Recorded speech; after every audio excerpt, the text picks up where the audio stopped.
There are opportunities over the horizon. The journey to get there isn't easy, but there is a way.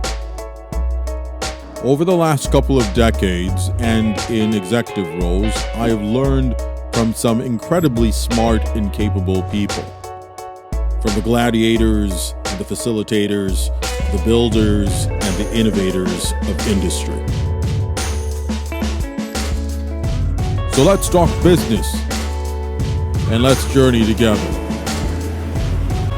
My guest today is Mel Yarbrough. Mel Yarbrough is the Chief Executive Officer of CCRcorp, a 45-year-old legal publishing company. He is former CEO of File and Serve after its divestiture from LexisNexis, former COO of leading fixed wireless provider TowerStream, and he has held senior executive sales leadership positions at information services provider Dun & Bradstreet. What's it like living in Austin? I mean, it's kind of like the Silicon Valley in Texas. There's a creative slant to this city. Yeah. The restaurants are creative, people here are creative, and I found they're somewhat laid back with that. They work hard, they believe in a work-life balance, of course. They're really big into that. Yeah. But I found I've become more relaxed being here than living in other cities. I'm actually more relaxed. Cheers. Wait, we're in an Italian place. Salute. Salute. Speaking of Italy, you think empire building, how Rome, through organization and innovation, basically sets the tone for the globe and then builds this empire. What does it take for someone to actually start with an idea, a kernel of an idea, and organize people around that idea to eventually create something that, for lack of a better word, dominates the market? Right. Well, Rome wasn't built in a day. That's the first thing I think of. So, and it wasn't by one person. I think that's what's key. You have multiple people being inspired, taking ownership. And look at Amazon, with AWS now, which is nowhere near, when they started, right, it was books. Yeah. Right. So you look at so many companies, I think, that get to a point, there's a transition with people and leadership, and they get to a point they're comfortable. This is all we intend to do. We've now dominated this particular market. There's no intent to go to a new market. There's no intent to continue. What does it take to actually have the right, or maybe there isn't a right set of investors, maybe it's the investors you have, to bring them along with you on that journey? Let's use the word vision. You need to be in concert between the board, management, and where you're taking the company. So in B2B, typically you have a sales cycle, on average, 9 months. I mean, you can condense it to 3. Some sales cycles are 3, but the customer is going to buy, depending on the product and service, they're going to buy on their timeline. Right.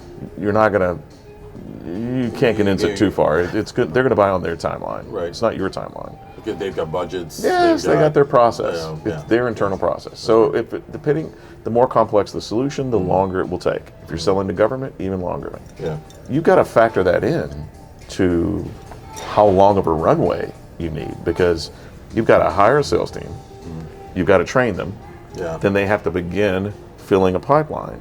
That may be 9 months before you see your first sale. Right. So if you're on a 2 to 3 year plan, how far really are you going to go? Right. That's why it's important, at least in B2B, to have a vision of there needs to be enough runway. You need enough time, and you need to have investors who are dedicated to that long run. That's where we are today. We're tasked with prudent growth. Smart growth is really the word.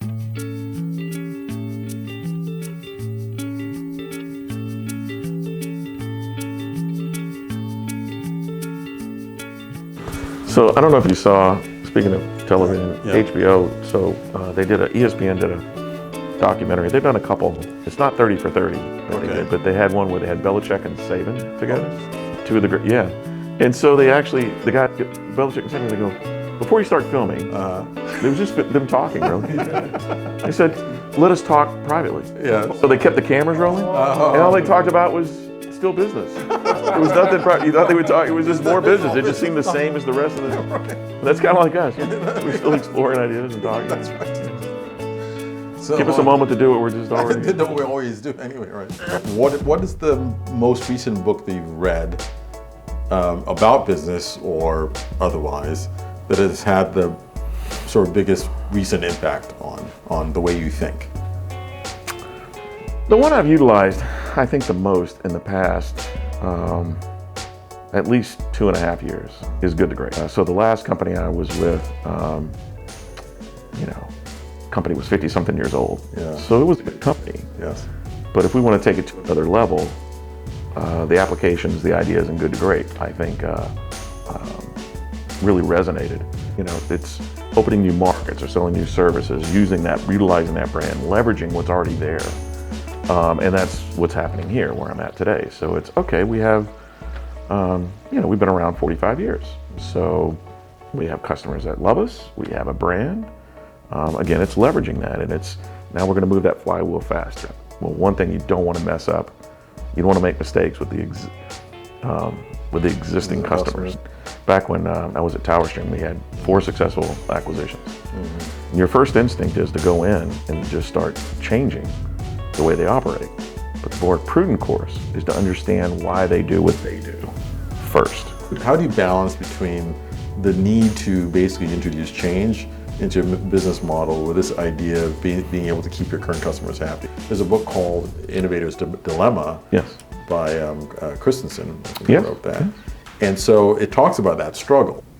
I would go back to, you want to understand the history of the company, how it got to where, how did it get to where it is? What do the customers value the most? Voice of the customer is important. So Yes. just from a Gestalt perspective, if they're telling you there's something they don't like and you hear that enough, it's an opportunity for your company to be better. Right. You shouldn't turn a deaf ear to that. You should say, okay, well, what are they trying to tell us, Right. first of all? Right. Then, in terms of innovation, quite often it's difficult for the customer to innovate. If you want to rely on the customer, it's to validate your innovation. Now, how you innovate, that's a whole nother, yes, you want somewhat of the voice of the customer. Right. You want to do, surveys, you want to talk to them, but ultimately you have to come up with that innovation on your own. Yep. And then there's a leap. And then test it out on the market. And correct. Test it, refine it. And then, test it Correct. again and Yes, refine test it. it, yes. So, growth, revenue growth. So how do you take an existing sales team that may be producing, average sales, maybe lackluster in some places, and turn that team into a high-performing sales team? That's a great question. Let me start with this. It's a lot of small dials. It's not one big dial, like driving leads, if you can drive leads. Okay, so marketing is a big dial. If you can drive leads through marketing, think of the funnel. If you can open the mouth of that funnel and create more leads, then that's the simple answer to more output given whatever the close rates are. But not all businesses lend themselves to leads. The more complex the solution, the service that you have, then the more consultative the sale, and the less leads matter. But looking at the sales force itself, you just want to hire, there's these categories. So selection, recruitment, training, compensation, motivation, recognition, supervision, termination, I hate to say that, but you do need to have a process for each of those categories. You essentially want to hire the most results-driven people that you can hire. Train them properly, motivate them, give them a compensation plan that they believe in that does motivate them, and do what you say you're going to do. Companies really fall down when they change their plans midstream or they don't pay out when they're supposed to. There's nothing more I think that will demoralize a sales team than a company not living up to its word. It's not a perfunctory job where it's not like accounting where people just come in and get their work done. They do work, but there's an emotional aspect of this. They're trying to persuade someone to a close. And in any sale, there is an emotional element to it. So it's not just offering up the benefits.